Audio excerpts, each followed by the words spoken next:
This is Boomer Life on CL 650. Welcome back to the program. Our guest is Dr. Paul Zickler from YesWellness, and our theme on the show today is to get people wellness-oriented, to be thinking about their wellness journey, which includes nutrition and being mindful of reading labels to see what you're putting in your body, and to always be thinking of keeping your body in motion, the exercise component. But back to the labels part, Dr. Zickler, if you would, please. Dr. Zickler has a jar of peanut butter in his hand. Yes. With a label. I read labels, by the way, in supermarkets like I've never done before in my life for two simple reasons. My wife is very salt conscious. She has to keep her eye on salt consumption, and I'm sugar conscious. So between her salt and my sugar concerns, the two of us, I've never read more labels in my life. I never thought I'd be that guy, but there I am. So I think I'm doing okay here, and you would agree. Yes, for sure. And you know, I've got to actually, the product I'm going to look at is called PB2, powdered peanut butter. And it is a product that we sell on YesWellness, and it's one of our best sellers. And you'll ask me what does powdered peanut butter do? Well, you can use this for your smoothies or your baking, your cooking. If you're going camping, it's a lot easier to carry this than actual peanut butter jar. There's a lot of uses, and it's very, very tasty. But I brought it in basically to look at the label. And at the label, they've standardized labels. So if there is a label, they all have the same format, which I'm sure most of you are familiar with, even if you just sort of scan them. And it basically gives you the amount of the serving that they're looking at, and then the percentage of different categories. So in my case, I already know the sugar and salt percentages because that's the first thing I looked at. I picked it up and went, sugar and salt. Okay, I could eat this. Yes, exactly. So total fat, and then they divide it up into saturated and trans fats. Right. The amount of cholesterol, the amount of sodium, and the total carbohydrates. Underneath the total carbohydrates is the fiber and the sugars, and then there's protein. And basically what you want to do is look at the carbohydrates that are sort of hormonally active, the ones that are going to have the biggest effect on all those hormones in your body to make you less insulin resistant. I mean, to basically manage your sugars better. Okay. And so you take the total carbohydrate, which in this case is 5 grams. So it's always in grams. All right. Total carbohydrate is 5 grams. You subtract the fiber, because fiber is helpful in reducing your sugar. So that you can take that off your total carbohydrates. That's 2 grams, and then you take off the protein. And in fact, what we're going to end up with is a -3.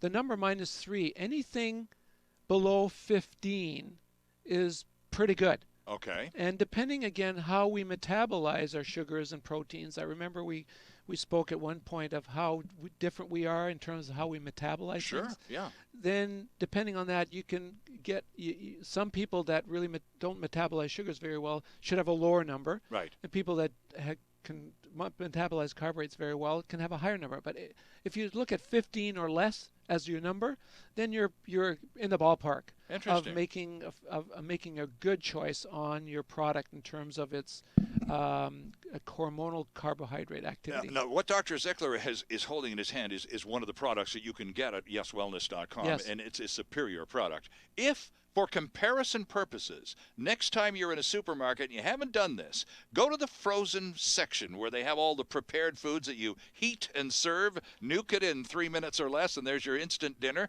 Well, you look at the sodium component on some of those foods, it's close to 50%. Yes. It's just staggering. Well, you know, and they're full of sugar, too. Yes, exactly. The sugars and salts. So, you're aiming at 200 milligrams or less of sugar if you're really paying attention to your fat percentage should be 15% or less. Right. And so, your peanut butter, this is a very healthy product when you look at the label, right? And it is very good for you. Okay. So, again, starting to pay attention to labels, if it's just a beginning, it's a really good thing to do. And you know what? Stop eating processed foods. Oh, no kidding. The numbers are scary. Yeah, just start to look at the labels. Next time you want to have one of those, look at the label. Yeah. and then think, I could probably cook this myself and use a whole lot less of the bad stuff. Yeah, and then not only that, but in the processed food, in terms of other lack of nutrients and other components in that, there's no regulation for the food manufacturer to list all the others, the sort of the micronutrients or their lack of micronutrients, Sure. or their metals and that sort of thing in the product. Right. It's not necessary. So I've been sitting on this list for the Yes. entire show, and now we're at the point. Our producer Dwayne Bishop is waving get red on. flags because we got to get going. So here's what I'd like to do. You have provided a list of 10 things to throw away for better health. I'm going to list the item. Dr. Paul, if you could ever so briefly say why this thing should be tossed out. Let's start with number 1. Artificial sweeteners, things like aspartame and Splenda and so on. Why should we throw those out? Well, especially there is some concern that might be anti-cancerous, but that's really controversial. But the big thing is that it really tricks your body into storing fat. In fact, makes you more prone to be diabetic. Okay. Number 2 is plastic food containers and bottles. Well, I'm sure everyone here in our audience is aware of the sort of the plastic food containers with the bisphenols and the bisphenol Bs. But what people are probably not aware is that they were replaced by bottles that were bisphenol free. Mm-hmm. In fact, now we know that in fact those are just as bad as the original bisphenol A products. So the replacement's no big deal then. They should be replaced with glass. Okay. Glass containers is the way to go. Here's one that surprised me. Non-stick cookware. Super popular, Doc. What's the deal? Well, that it is, and it's so convenient. So it does contain a chemical, which I will not tell you, but it's probably carcinogenic. Oh my. And also some of the when you cook with it, it gives off a fluoride, and that vaporizes into the air, and it can be detrimental to your health. Wow. Here's one, air fresheners. Now, who doesn't have one or 2 or 6 of these in the house? I know specifically of 2 in mine. Why should we dump the air fresheners? Well, again, a lot of these things that we're getting out of your home contain chemicals, which we're not aware of. And what we're trying to do in this little exercise is to think of everything you pick up and think of the things, what could be in that I don't know about. Right. And so air fresheners also have a chemical, and they are particularly a problem in terms of affecting your hormones, and especially in pre-pubertal children. In terms of girls, they get puberty much more quickly, Right. and affect sort of their whole hormone balance, including in our adults as well.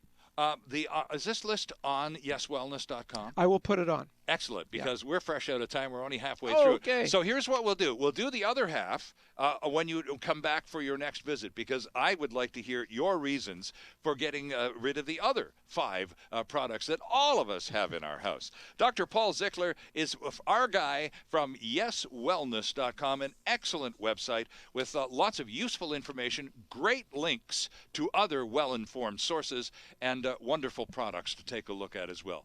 Always fun to have you come by on Boomer Life, Dr. Paul. Likewise, darling. We'll see you again next time, right here on CIL 650's Boomer Life.